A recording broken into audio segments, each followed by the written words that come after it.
नमस्कार, मैं हूं जयश्री नागदा और आप देख रहे हैं सीबीसी न्यूज राजस्थान का वागड़ पोस्ट। इसमें है वो सारी खबरें जो आपके लिए जानना जरूरी है। तो आइए एक नजर डालते हैं आज की हेडलाइंस पर। बांसवाड़ा इंदिरा कॉलोनी फायरिंग मामले में जिस पर शक, उसकी रिपोर्ट पर मामला दर्ज। महिला को बेचने व दुष्कर्म करने के 2 आरोपियों को 10-10 वर्ष की कठोर कारावास की सजा। सीआरएस स्पेशल ट्रेन कर रही है निरीक्षण, 3 दिन तक होगा ट्रैक का चेक।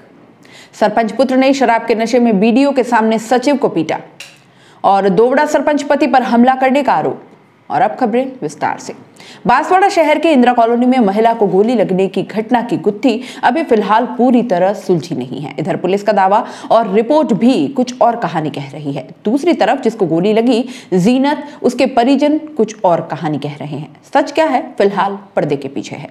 पुलिस की और मीडिया रिपोर्ट्स की माने तो जीनत को गोली मारने वाली जीनत की बहन कायनात है, और लेकिन फिलहाल कोई पुख्ता सबूत या बयान है।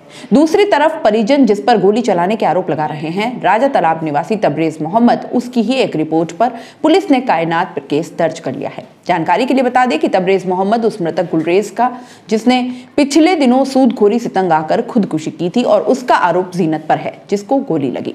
दोनों ही परिवारों का पहले से झगड़ा चल रहा है। तबरेज न तो उनके परिवार से है और ना ही मौके पर मौजूद था। ऐसे में महज तबरेज की रिपोर्ट पर सीधे कायनात पर गोली चलाने का केस दर्ज करना पुलिस पर प्रथम दृष्टया सवाल भी खड़े करता है। दूसरी ओर जीनत के परिजन भी पुलिस की इस कार्रवाई को मनमाना बताते हुए बेटी के खिलाफ केस दर्ज करने पर सवाल उठा रहे हैं। पुलिस के पक्ष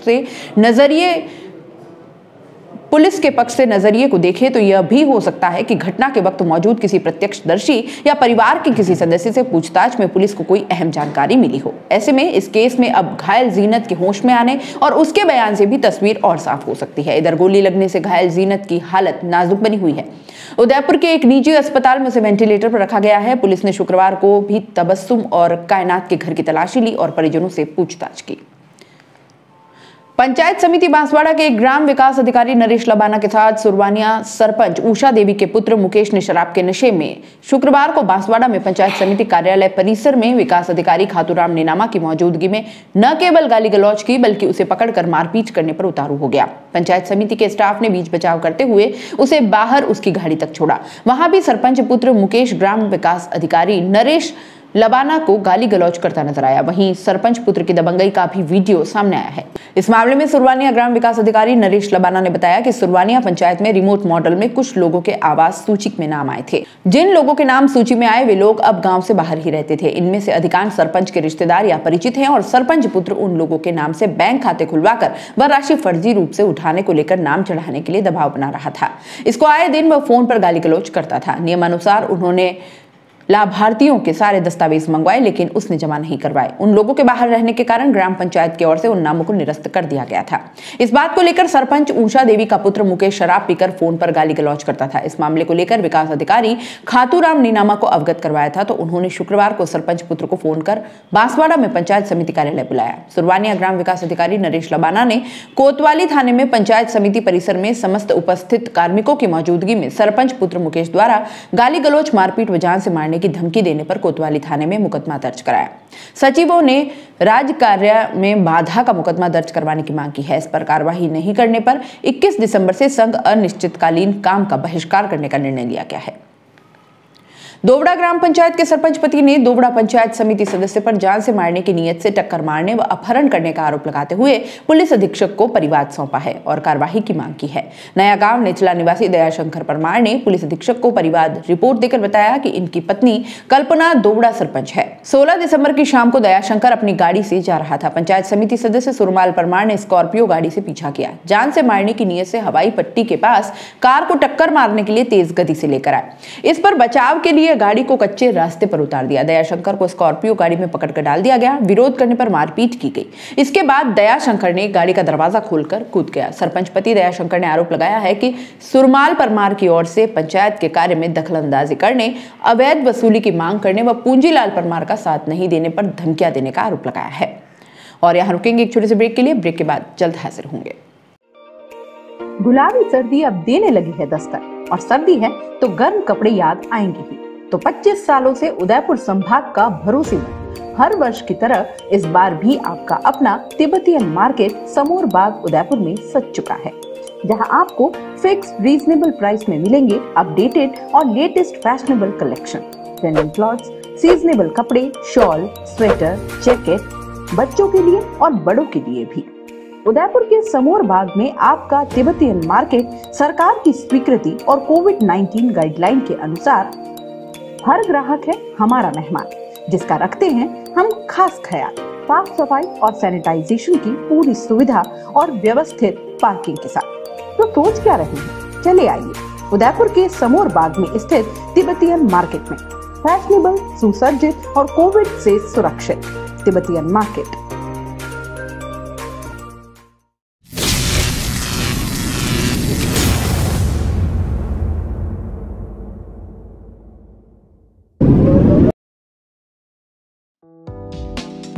बीमारी और तकलीफ में अगर अहमदाबाद का रुख कर रहे हैं तो रुक जाइए, क्योंकि आपके आसपुर में ही है आपके मर्ज का इलाज।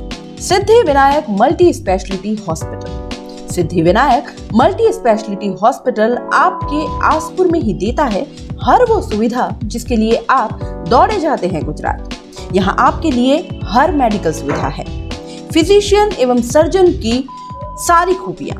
ऑर्थोपेडिक एवं ट्रॉमा विभाग 24 घंटे उपलब्ध हैं।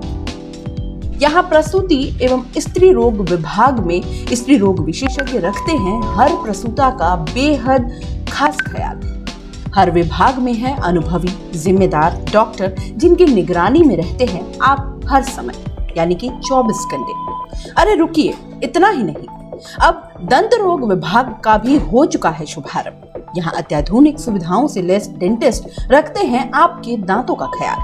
तो अब गुजरात के अहमदाबाद नहीं, वागड़ के आसपुर में है आपकी बीमारी का इलाज पूरे विश्वास के साथ। तो चले आइए Siddhi Vinayak multi speciality hospital एवं सोनोग्राफी सेंटर आसपुर। हमारा पता रोडवेज बस स्टैंड के पीछे गायत्री मंदिर कैलाश होटल के सामने आसपुर। संपर्क करें MD योगेश जोशी एवं Nikunj Prem Shankar Joshi. Call at 9783826689 8003850065। Break के बाद आपका स्वागत है। मजदूरी के बहाने महिला को बहला फुसलाकर गुजरात ले जाने और वहां से अन्य व्यक्ति को बेच देने, दुष्कर्म करने और उसके बाद भरतपुर ले जाकर फिर से दुष्कर्म करने के मामले में पॉक्सो कोर्ट ने 2 आरोपियों को सजा सुनाई है। पॉक्सो कोर्ट के जज MR सुथार ने मझौला निवासी आरोपी ललिता पत्नी कांजी, भरतपुर जिले के सीरस निवासी दिनेश पुत्र नंद किशोर धाकड़ को 10-10 वर्ष के कठोर कारावास व 32-32 हजार रुपए के जुर्माने से दंडित किया है। राज्य की ओर से विशिष्ट लोक अभियोजक योगेश कुमार जोशी ने पैरवी की है। प्रकरण में आरोपी रघुवीर सिंह, आरोपी लक्ष्मी, आरोपी राकेश के खिलाफ आरोप पत्र अधूरा पेश किया गया है। ऐसे में पत्रावली का कोई भी भाग नष्ट किए जाने का लाल स्याही से नोट अंकित करने के आदेश दिए। जिला विधिक सेवा प्राधिकरण से अनुरोध है कि पीड़िता को राजस्थान पीड़ित प्रतिकर स्कीम के तहत कोई राशि स्वीकार कर इसकी अदा किए जाने की सूचना न्यायालय को भिजवाए। मामला क्या था ये भी बताते हैं।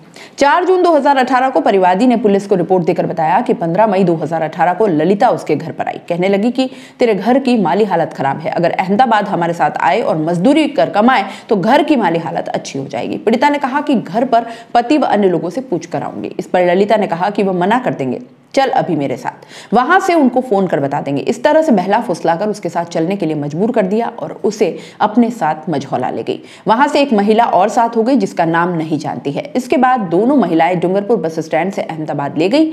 एक कमरे में ले जाकर बंद कर दिया और कहा कि आज आराम कर ले, कल काम पर जाएंगे, तेरे घर पर तेरे अहमदाबाद आने की सूचना दे देंगे। दूसरे दिन ललिता और उसके साथ की महिला 2 आदमियों के साथ आई। उसे दोनों आदमियों को सुपुर्द कर दिया। आरोपियों ने उसकी इच्छा के विरुद्ध दुष्कर्म किया। विरोध करने पर युवकों ने कहा कि तुझे हमने खरीदा है और अब तुझे हमारे साथ ही रहना पड़ेगा। इस पर पीड़िता को पता लगा कि ललिता व एक अन्य महिला ने उसे बेच दिया है, उसके साथ धोखा हुआ है। आरोपी भरतपुर ले गए, वहां पर पीड़िता के साथ दुष्कर्म किया। पीड़िता ने मौका पाकर अपने पति को फोन कर घटना बताई। इसके बाद कॉल डिटेल के जरिए ढूंढते हुए पीड़िता के पिता व सदर थाना पुलिस भरतपुर आई। पीड़िता को डूंगरपुर लाया गया। रिपोर्ट के आधार पर पुलिस ने मामला दर्ज कर आरोप पत्र कोर्ट में पेश किया। अब 2 आरोपियों को कोर्ट ने सजा सुनाई।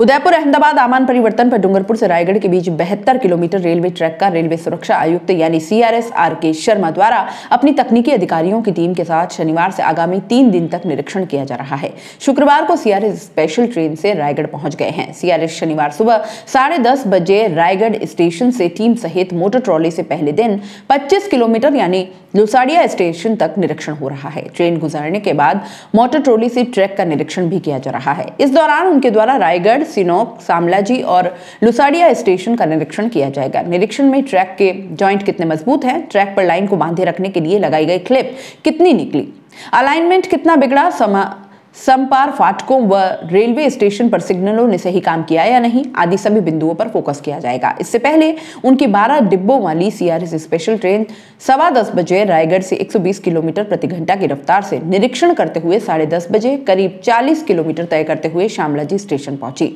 फिर यहां से नॉन इंस्पेक्शन रन करते हुए अहमदाबाद स्टेशन पर चार्जिंग व वाटरिंग के लिए पहुंचेगी। फिर यहां से अगले दिन सुबह 9 बजे लुसाड़िया स्टेशन पहुंचेगी। निरीक्षण के दौरान आमजन के साथ रेलवे लाइन पर दुर्घटना न हो, इसके लिए रायगढ़ से डूंगरपुर के बीच सभी रेलवे फाटकों को शनिवार सुबह से 3 दिन के लिए बंद कर दिया गया है। CRS शर्मा शनिवार शाम 5:30 बजे मोटर ट्रॉली से निरीक्षण करते हुए लुसाड़िया रेलवे स्टेशन तक पहुंचेंगे। यहां से सड़क मार्ग से रवाना होकर डूंगरपुर स्टेशन पहुंचकर रात्रि विश्राम करेंगे। रविवार सुबह CRS डूंगरपुर से प्रस्थान कर सुबह 9:15 बजे सड़क मार्ग से फिर लुसाड़िया स्टेशन पहुंचकर मोटर ट्रॉली से निरीक्षण शुरू कर शाम 5 बजे बिछीवाड़ा स्टेशन पहुंचेंगे। इससे पूर्व CRS स्पेशल ट्रेन सुबह 9:15 बजे लुसाड़िया स्टेशन से इंस्पेक्शन शुरू करते हुए 10 बजे बिछीवाड़ा स्टेशन पहुंचेगी। फिर यहां से CRS special train non inspection run करते हुए डूंगरपुर स्टेशन पहुंचकर चार्जिंग और वाटरिंग करेंगी। वागड़ पोस्ट में फिलहाल इतना ही। दीजिए इजाजत, नमस्कार। CBC न्यूज राजस्थान की यह खबर आपको कैसी लगी नीचे कमेंट करके जरूर बताएं।